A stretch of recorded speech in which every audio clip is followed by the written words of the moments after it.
Fala, Sniper, você quer então entender as chaves para o sucesso para uma efetiva gestão de banca? Então você está no lugar certo. Eu sou Rodrigo Severini, RS Tipster, investidor esportivo há mais de 10 anos no mercado e no dia de hoje vamos bater sobre esse tema aqui. Serei o seu guia nessa jornada de hoje, tá? E antes da gente começar, vou te pedir para deixar aquela curtida aqui no vídeo, se inscrever no canal se você ainda não é inscrito, ativar o sininho para receber as notificações para quando aulas como essa serem liberadas e você ser notificado de imediato. Então, vamos dar início, vamos dar o pontapé inicial. E eu estou aqui com a minha tela aberta, você vai acompanhar junto comigo. E a primeira coisa que nós precisamos definir como chave do sucesso é a banca que eu vou disponibilizar. E aqui eu vou fazer um parênteses de algo que você provavelmente ainda não ouviu falar sobre gestão de banca em nenhum canal, nenhum vídeo, nenhuma aula sobre gestão de banca no YouTube. Por que isso? Rodrigo, trato os investimentos esportivos como uma parte dos meus investimentos de renda variável. Portanto, dentro do meu leque de investimentos, sejam eles em ações, fundos de investimento imobiliários, criptomoeda, ETF, etc., todos os meus investimentos, uma fatia desses investimentos eu aporto como investimentos esportivos. Então eu coloco lá 5%, 10% dos meus investimentos totais. Dentro daqueles investimentos totais, a fatia que cabe à renda variável, ela tem a fatia investimentos esportivos. Dentro agora dos investimentos esportivos, eu defini a minha banca. A minha banca é o valor dentro desse universo inteiro de investimentos, é uma fatia que eu defini como a minha banca, que eu vou trabalhar os meus investimentos esportivos. É um mercado de renda variável. Então, eu defini um montante, aquele montante. Eu tenho esse montante? Ótimo. Então, eu defino e vou trabalhar aquele montante. Se você já tem uma caminhada, isso aí facilita. Uma caminhada dentro dos investimentos, já conhece a metodologia, já sabe as estratégias que são utilizadas, sabe trabalhar o mercado, aí sim.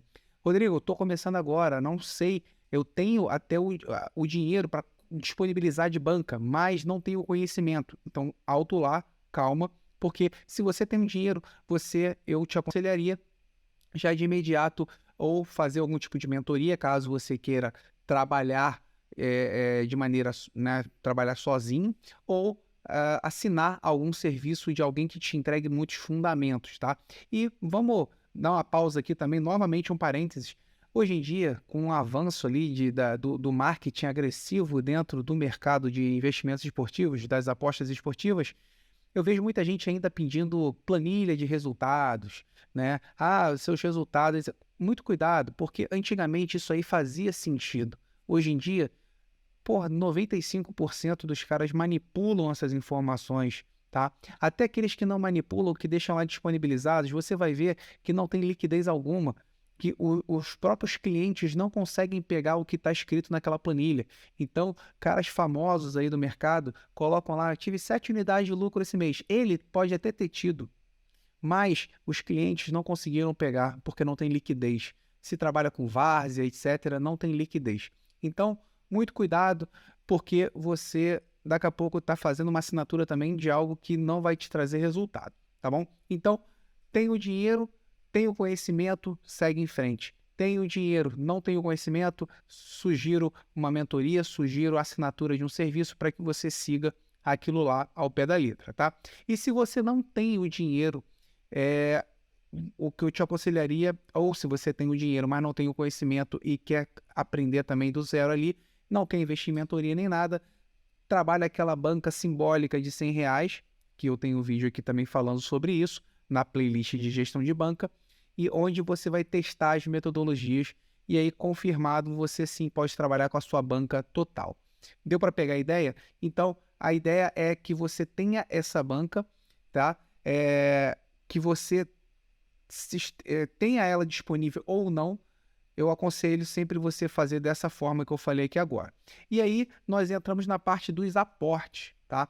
Então, como eu também já falei aqui na nossa playlist, eu falei já, tem vídeo que eu falo sobre isso, a necessidade de nós termos um plano de ação. O que é esse plano de ação? É você construir, é um plano mesmo, no papel. No papel que eu digo, ou é escrito ou está no seu computador, mas você saiba onde você está hoje, ter aquele autoconhecimento da onde você está inserido, tá? Suas possibilidades e limitações da onde você está inserido hoje e aonde você quer chegar, qual o seu objetivo com isso aqui. E aí você vai traçar um caminho para chegar naquele objetivo. E dentro desse caminho você vai ter linhas de controle, linhas de controle no tempo, tá? Onde você vai parar daqui, vou dar um exemplo, daqui a 3 meses, eu estou caminhando na velocidade necessária para eu chegar no meu objetivo, ou eu preciso fazer algum tipo de ajuste dentro desse planejamento, de maneira a acelerar ou reduzir, né? Para que eu bata nessa linha de controle dentro da velocidade correta e eu siga dentro do meu planejamento em condições de chegar naquele objetivo final.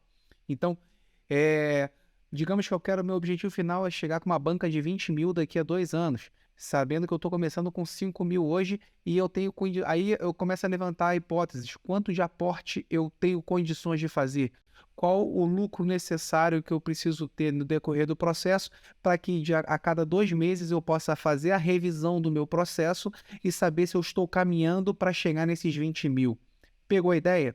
Então monte esse plano de ação, inclusive esse plano de ação eu monto junto na mentoria que eu faço, tá? Então a gente monta esse plano de ação junto, entendendo justamente isso daí, tá bom?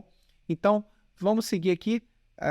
Se você tiver a banca, ótimo, se não, é interessante que esse percurso de aportes que sejam necessários, eles aconteçam, tá certo? Então, estou passando aqui, vamos para o nosso próximo tópico, evitar começar com banca muito baixa. Como eu sempre venho falando no decorrer da nossa playlist de gestão de banca, a banca baixa, para mim, ela acontece mesmo que você não tenha condições de falar, Rodrigo, mas eu não tenho condições de começar com algo maior. A banca baixa, ela serve, tudo bem, bacana, eu entendo. Eu também comecei com R$50, como eu já falei anteriormente.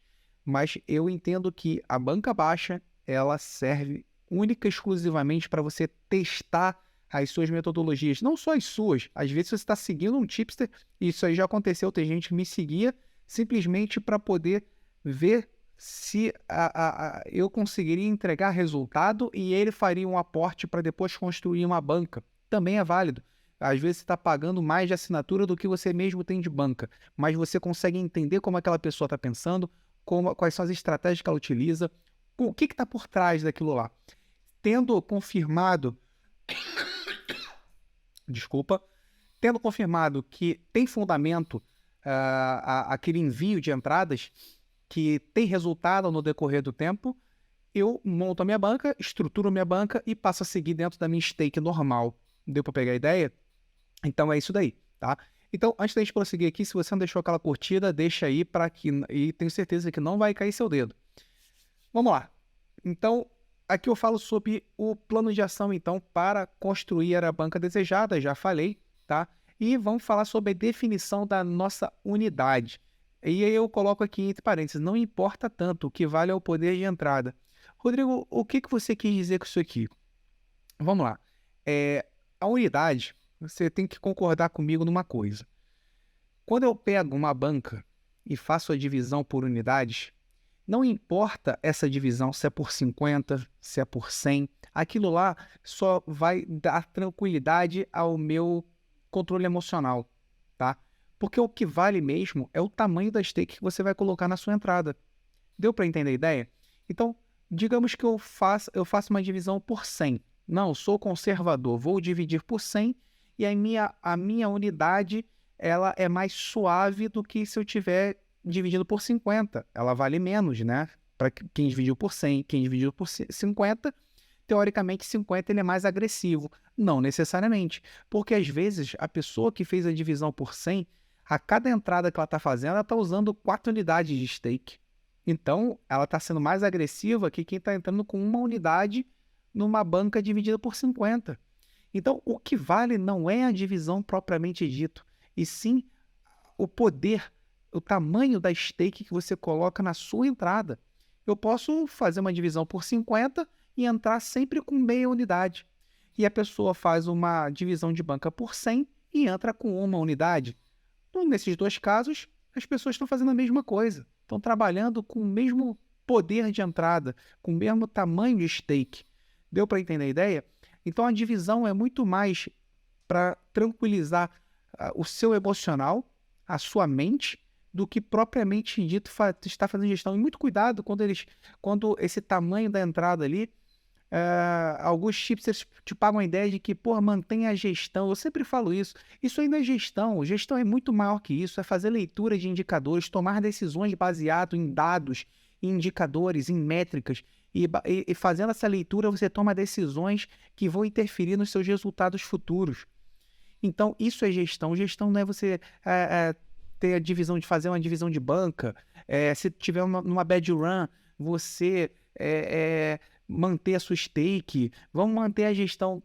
Eu não consigo entender o que quer dizer esses papagaios de beirata falando mantenha a gestão. Porra, gestão é fazer gestão. Não é estar numa bad run. Enfim. É muito papagaio de pirata. Vamos seguir aqui. Vamos falar agora sobre fonte secundária de renda, né? Esse nosso número 6 aqui, fonte de renda. Muita gente fala de levar as apostas aqui, os investimentos esportivos como uma fonte de renda. E aqui é interessante por quê? Porque eu gosto de fazer o paralelo com os demais investimentos que eu falei aqui no nosso início da nossa aula.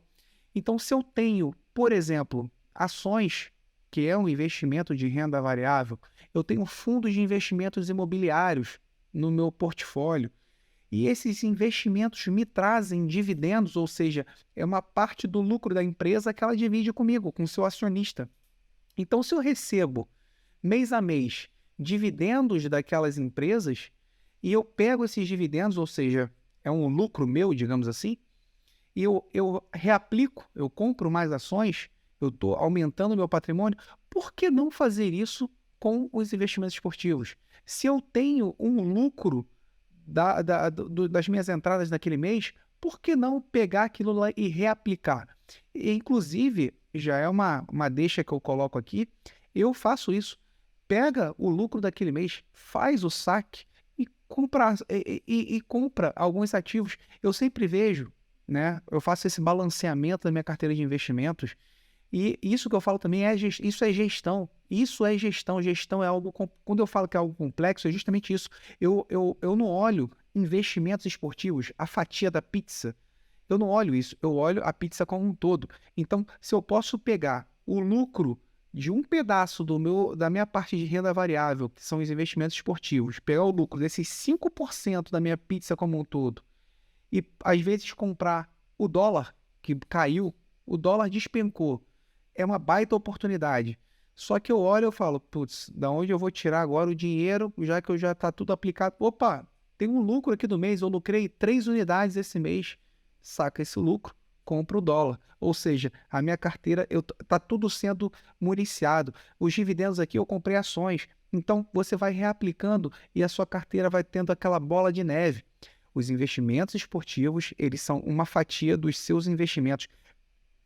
Trate isso como um investimento. Se você tratar como diversão, beleza, não estou te condenando. É uma forma. Só que você não pode crucificar aqueles que sabem trabalhar de maneira profissional e levam isso aqui para um outro nível, tá certo? Você pode brincar, se divertir, fazer bingo, enfim, brincar com múltiplas, etc. Não tem problema algum. Só que tem gente que quer levar a sério e tem pessoas que ficam caindo no conto do vigário, né? Caindo naquele marketing agressivo desses tipsters por aí. Vamos falar agora sobre tratar a banca como uma fonte principal de renda, e muita gente pergunta isso daí, né? Ah, eu quero viver das apostas, eu posso viver das apostas, único exclusivamente das apostas. Existe essa possibilidade? Meu amigo, antes de mais nada, você precisa ter em mente uma coisa. Você precisa estar preparado para trabalhar com o rendimento. Se você quer tratar isso aí com as apostas como renda principal, você tem que ter estômago para saber que o seu rendimento vem de algo de renda variável, que você naquele mês pode ser que não receba nada, pode ter mês, inclusive, que você tomou prejuízo e vai ter que cobrir de algum lugar aquilo que você precisa pagar suas contas. Então, naquele mês, você não teve lucro, muito pelo contrário, você teve prejuízo. Então, você precisa ter o quê? No mínimo, um colchão, tá, de reserva de pelo menos 6 meses. Ou seja, 6 meses do seu custo mensal tem que estar aplicado, guardado, para que, caso necessário, você utilize, tá? Precisa ter controle emocional, sabendo que isso aqui é uma renda variável. Pouquíssimos ou quase nenhum tipster que eu conheço vive exclusivamente das apostas. Todos têm pelo menos um contrato com alguma casa de apostas para fazer divulgação, tem algum serviço, tem algum complemento. Não caia nesse conto de que eu vivo exclusivamente dos meus investimentos nas apostas. Eu não gosto de falar que não existe e tal, porque Rodrigo, não conheço alguém 100% que vive 100% somente dos investimentos esportivos, tá? Então, você pode ver? Pode. Eu só acho que meu perfil não se encaixaria nesse daí, de viver exclusivamente de algo que dependa de uma renda variável, tá? Como eu falei, isso aqui para mim é uma fatia de um todo, tá bom? Então, falando também agora sobre o tamanho da stake e a consistência, tá? Então, dentro eu recebo muitas perguntas, só voltando aqui, muitas perguntas sobre o tamanho da banca necessária, caso eu queira decidir por trabalhar, né, viver exclusivamente das apostas. Qual a banca necessária? Isso depende muito do que é o viver das apostas para você, tá? Qual o tamanho dos seus gastos mensais necessários. Rodrigo, meus gastos, eu com R$ 3.000 por mês, eu vivo muito bem. Então, eu sugeriria, eu sou um cara, quem me conhece há mais tempo aí, sabe que eu sou um cara bem mais conservador, uma banca de 50 mil, tá? Porque com uma banca de 50 mil, você faz uma divisão mais conservadora, você tem ali, vamos lá, 3 unidades de lucro por mês, 3 unidades de lucro por mês seria praticamente aí pagaria seus custos mensais, tá? Então, com 50 mil, com um colchão de pelo menos 6 meses, considerando que você tenha uma estratégia bem definida, né, consistente, lucrativa no decorrer do tempo, eu acredito que com 50 mil você consegue fazer 3 mil por mês ali, tá? Essa daí é a minha visão, tá bom? E agora eu quero passar aqui um pouco sobre o tamanho da unidade e a consistência.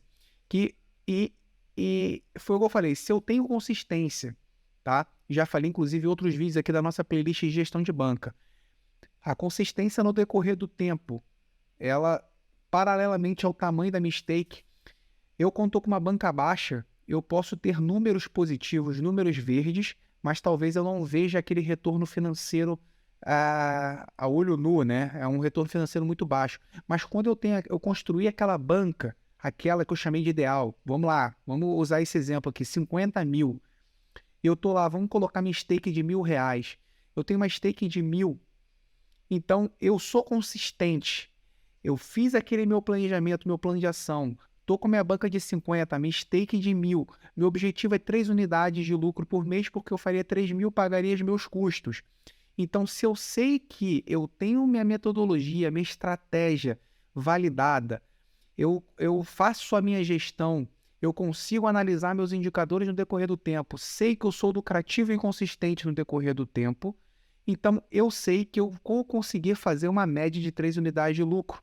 Por quê? Porque eu faço gestão.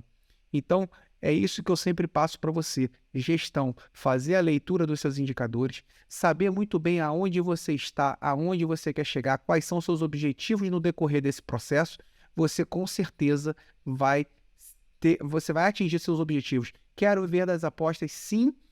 Tenho 50 mil, tenho 6 meses de colchão, tenho uma estratégia definida, tenho o objetivo de fazer 3 unidades de lucro. A minha estratégia que eu vou utilizar é essa e essa.